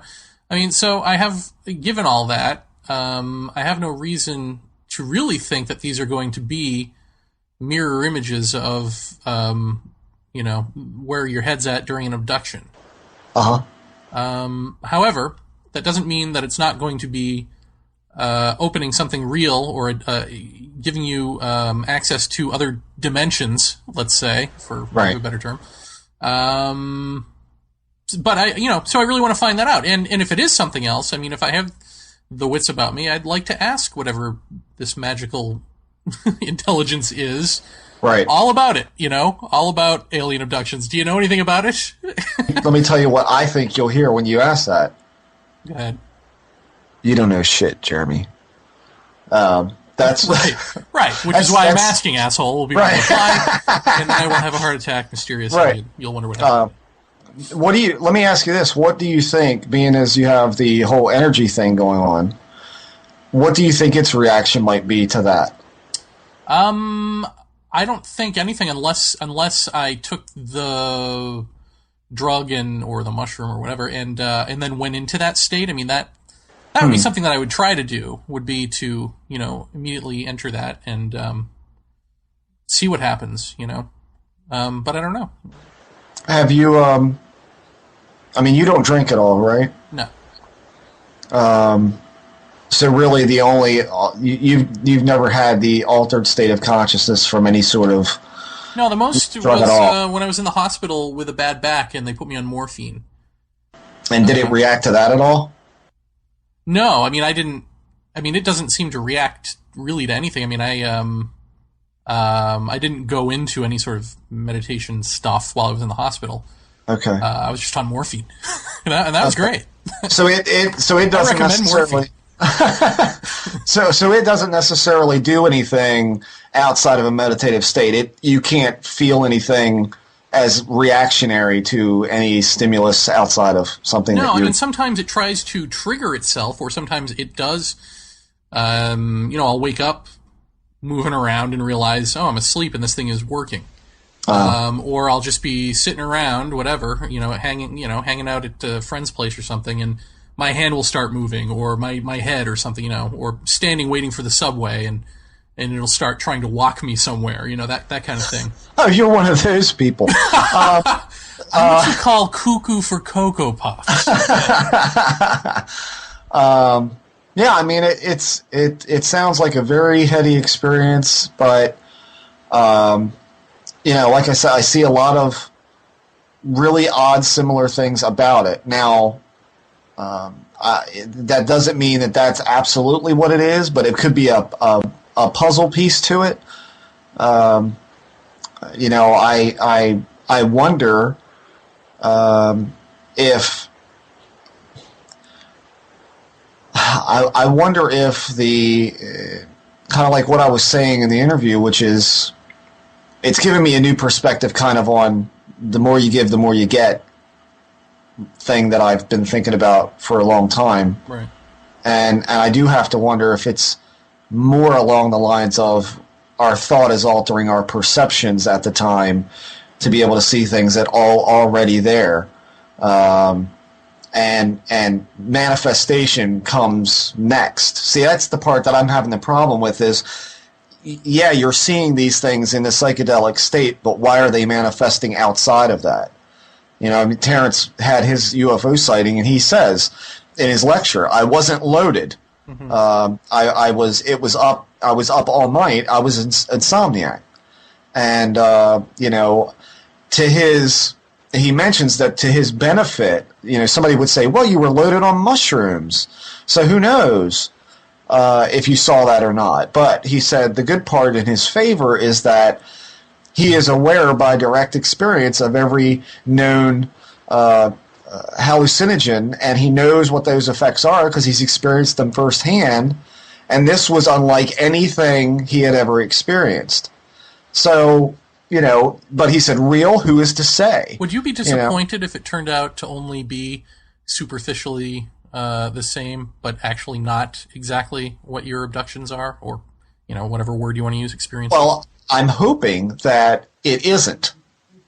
I'm hoping that if it is the same intelligence, and I can discern that, and I hope that if I can't discern that, that's what I'll be disappointed in. If it's still as ambiguous as this stuff is, that's when I would go, man, all that work of getting the courage up to actually do this, that would be disappointing. If I could say, yeah, I think that's definitely who they are, this is what it is, but it didn't act the same, it acted differently, then I would say, well, how much of that is the drug giving me, mushroom balls to, you know what I'm saying? Yeah. To be able to handle it better. How much of that is that I'm just in an altered state with it, and I'm more comfortable in that I brought this on. This is not something that walked into my room and shocked me. Mm-hmm. I mean, that would be okay. I'd be okay with that. But if I do get to have this conversation, as Dr. McKenna talks about, with another, I'm going to ask, what was the white square? Was that this? Was that? Are you the intelligence that I've been seeing all my life? Are you part of this? And see what its answer is. Now, by the same token, can you believe it? I mean, I don't know. I don't know. I don't believe a lot of what the people in these experiences have told me. Mm-hmm. I don't believe, a lot of the things that they've said. Long time ago, I used to have a saying, never trust an alien. But I don't know. I don't know exactly what I'm looking for in it. I know that there are many, many things that are very similar that really couldn't be known unless you had a quote-unquote alien experience. So how are these people experiencing the same thing? Is it some kind of mechanism that's triggering something in everyone that everyone has? And if that's the case, then that's still pretty interesting to me.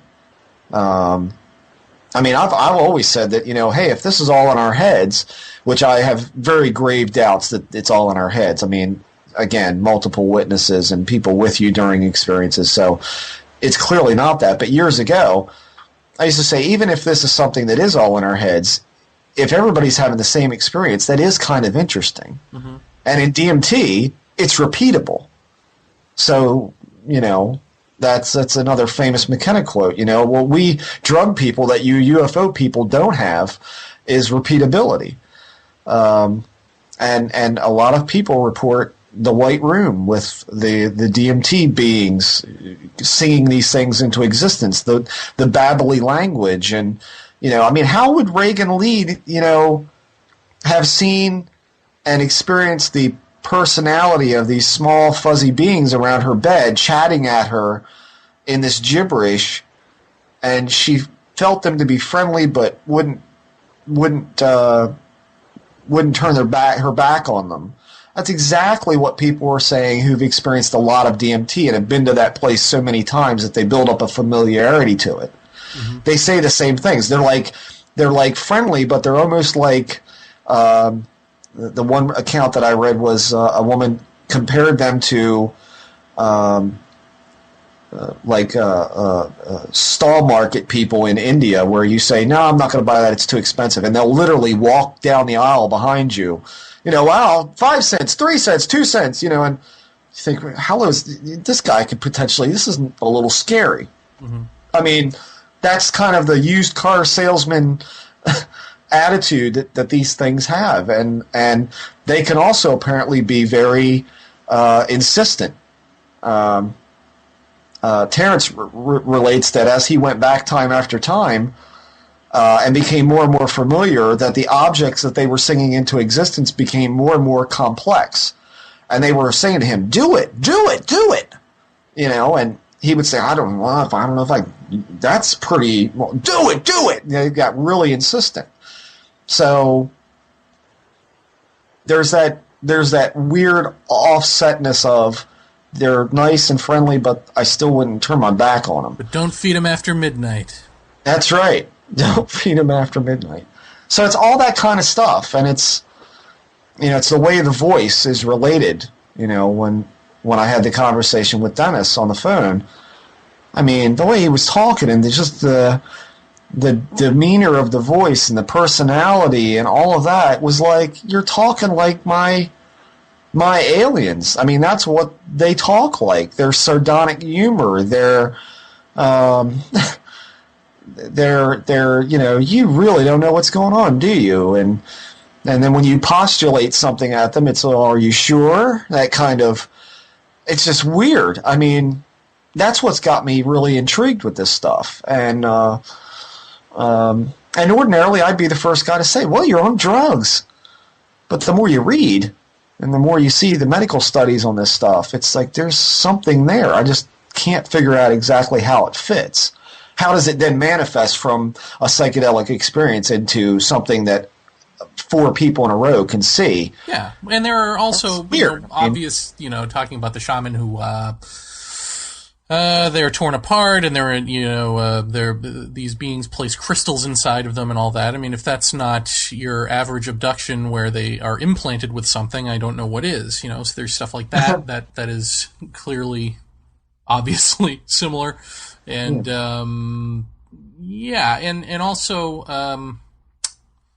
shit, I lost my train of thought. The other thing. I mean, I look at it from like the real obvious stuff, like a round white room. What? Softened lighting? What? I mean, that's just weird. And when you think about how bizarre that experience is and how bizarre the alien abduction scenario is, not the one that is sold to the public, but the one that we've talked about, for episodes now on this show, you've got that bizarre nature. Now, of course, you're going to say, well, yeah, it's a psychedelic experience. It's going to be bizarre. But, when you start seeing things in it that are so damn similar, right, it doesn't make sense not to study it and try and look into it further, because what have we always said about this stuff? That the answer is probably far weirder and more ridiculous than we can possibly ever conceive of. Mm-hmm. So this would be pretty weird that a plant, can not only open your perception to see things that you can't normally see, and perception, again, is something we still don't know everything about. We don't know what it is. So how can we say that somebody seeing a hallucination is really hallucinating? We have to define what that means. But you've also got I don't know, the whole aspect of now I lost my train of thought. See what you do? Sorry. No. I think the other thing that that I can't remember. Did I eat a mushroom on this episode? I don't know. It's got me really. I still can't remember what the other thing was I was thinking of. I don't know. See how this works, and that's but it's the whole idea to me that these shaman have to have an MAO inhibitor to make their plant work, and what the hell do they know about that? I mean, trial and error. Why I mean, unless you're just eating one day because you're starving to death and you eat a couple of plants and this happens, and then you say, well, it must have been that mushroom, and then you eat the mushroom and that doesn't work, and then you eat them both and you figure, oh, well, that must be it. Unless it was a stumble upon, which do you know how ridiculously against the odds that would be? Well, the ayahuasca is not the mushroom. I mean, what could have happened is they eat a magic mushroom, and the mushroom people are like, hey, you know what? You want to visit somewhere else? Right. Go make this ayahuasca. Here's how you do it.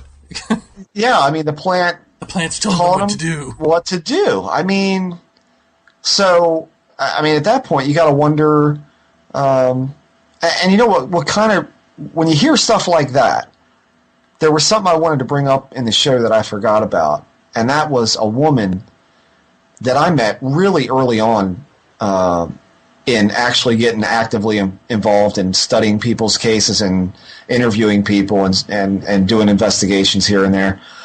I met this was probably the third or fourth person that I ever spoke to who had an alien experience.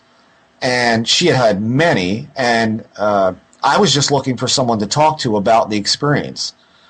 And I met this guy at a UFO conference in D.C., and he said, yeah, you really should, here's this woman's number. Give her a call. She's super nice. She's super open.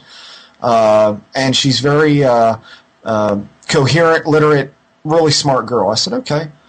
So I went and met her. She was probably 50 when I met her. And her name was Laurie. And when I met her, she told me, equal to the bizarre and nature of the experiences that I've had, she was relating back to me. And I'm like, yes, that's it. What is this? And she said that the beings told her that they were spirits of the trees. And I was like, spirits of trees? And she says, she said, they told me they were spirits of trees.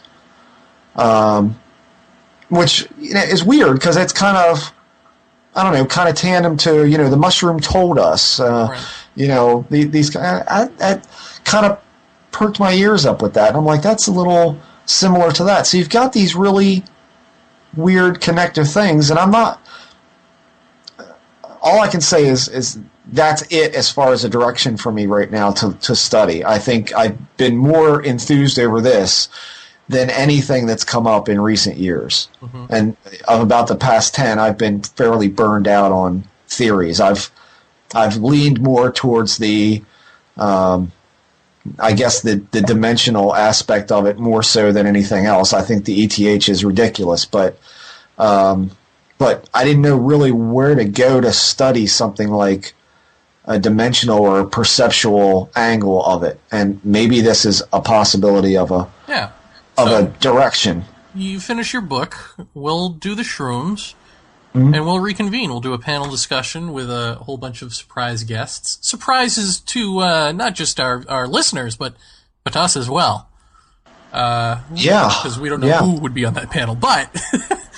Well, I could... like McKenna, and if we can get Strieber and whoever else, have a little powwow. I mean, I think the biggest thing that I can say about trying it is that we have to find out what is the dosage. What we don't want to piddle around. I mean, one pop and done. And if that's the case, I want to make sure that we're doing what we're supposed to be doing, because otherwise, I don't want to be one of those people who says, oh, that's not right, and then have somebody tell me, well, you didn't take enough, and then I got to do it again. Unless I like it. Well, we've certainly got the means. We know the people who would know the answer to that. So Sure. Let's do it. Yeah. I'm with you. Well, Jeff, I'm really proud of you because this is our second real podcast for Paratopia, and it's the first one where you haven't, pressed any buttons with any stupid sound effects, quote-unquote, by accident. You mean like this one? Ah!